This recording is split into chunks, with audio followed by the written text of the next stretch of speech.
तू कुठं निघाली? भूर निघाली? कुणासोबत? दीदी इशू दीदी बरोबर जाणार आहे वे तू? हा. आणि कुठं आलीस तू? कुठं आलीस तू? मामाकडे आलीस? मामाकडे आलीस तू? शूज घातले तू? शूज शूज घातले? हाय कर सगळ्यांना, हाय कर. अरे वा.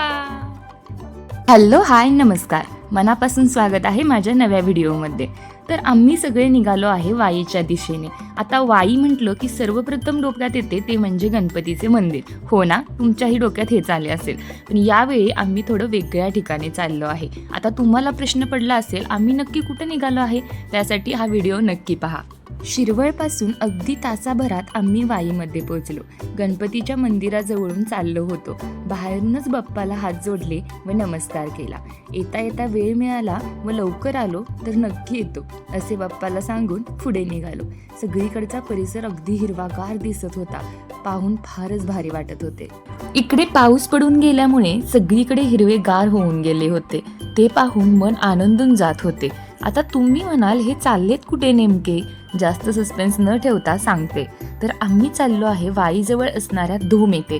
आता धोम म्हटलं की तुम्हाला डॅम लक्षात येत असेल, पण इथे एक मंदिर सुद्धा आहे जे पाहण्यासाठी आम्ही सगळे चाललो आहे. तर हे मंदिर कुठले हाच प्रश्न पडला ना, तर ते मी आता पुढे सांगते.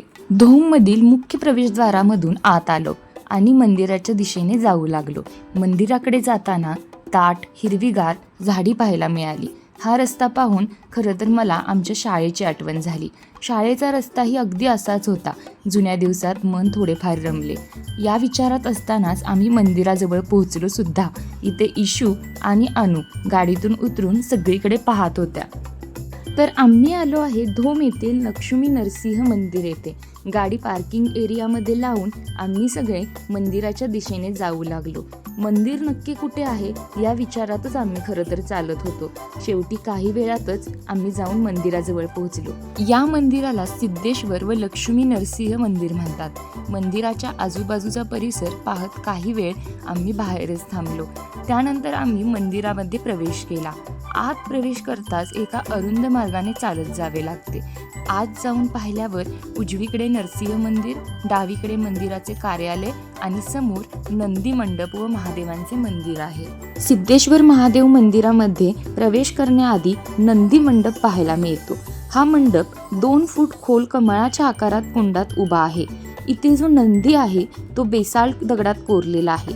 याची विशेषतः म्हणजे ही संपूर्ण रचना कासवाच्या पाठीवर उभी आहे.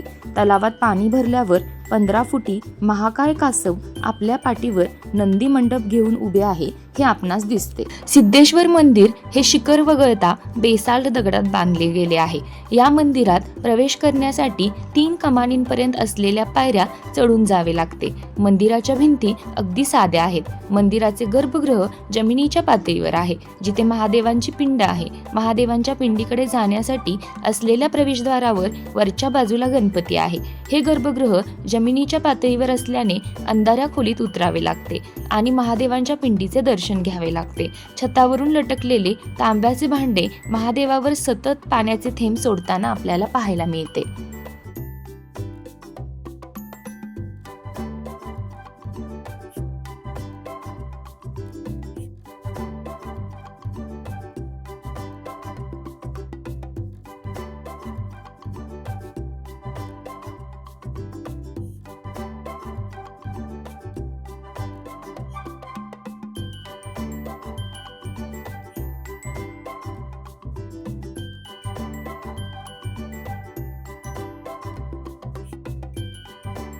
मंदिराच्या बाहेर आले आणि पाहिले तर पाऊस सुरू झालेला होता, म्हणून मी तिथेच थांबले. बाकीचे सगळे अनु आणि इशूला घेऊन बाजूला थांबले होते. त्या दोघीही एकमेकांच्या हातात हात घालून इकडे तिकडे पळत होत्या.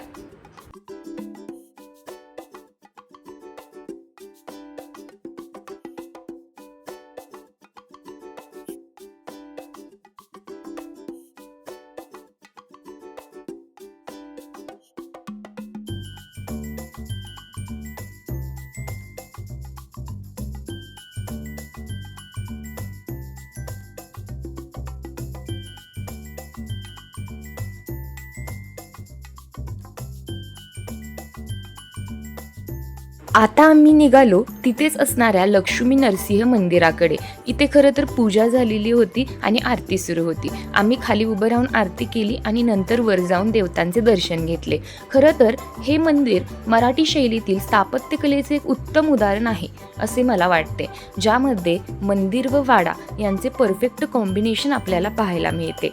हे मंदिर ही दगडांनी बनवलेले आहे आणि 6 फूट गोलाकार व्यासपीठावर बांधले गेलेले आहे. देवतेपर्यंत जाण्यासाठी अरुंद गोलाकार पायऱ्या चढून आपणास जावे लागते. अरुंद पायऱ्या चढून वर गेल्यावर लक्षात येते की मंदिरात एकच देवता 2 रूपात आहेत. पश्चिमेला उग्र नरसिंह आहे, जो हिरण्यकशिपूला मांडीवर फाडतो, तर पूर्वेकडे डाव्या मांडीवर बसलेल्या वामांगी लक्ष्मीसह फक्त नरीमाला दिसतो. त्यानंतर आम्ही मंदिराच्या आजूबाजूचा परिसर पाहिला आणि छोटी मोठी जी मंदिरे होती तिथे जाऊन आलो.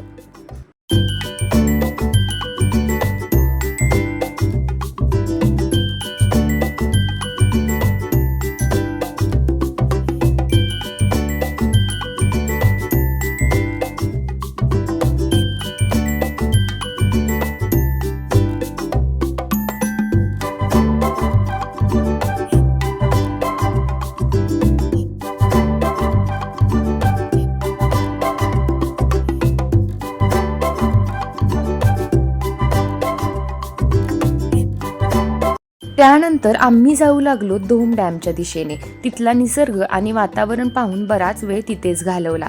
इशू व अनु सुद्धा इकडे तिकडे पळण्यात रमल्या होत्या. सगळ्यांनी या स्पॉटवर भरपूर असे फोटो काढले.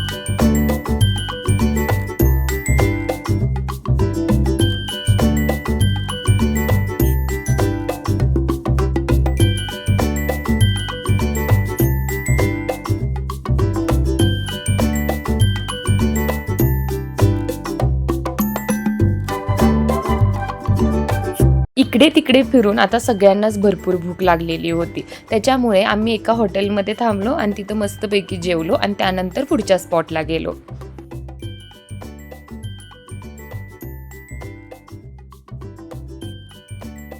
तर इथे सगळ्यांचे मस्तपैकी जेवण झाले होते आणि आम्ही सगळे नेक्स्ट स्पॉटवर जाण्यासाठी तयार होतो. हा या व्हिडिओचा पार्ट 1 आहे.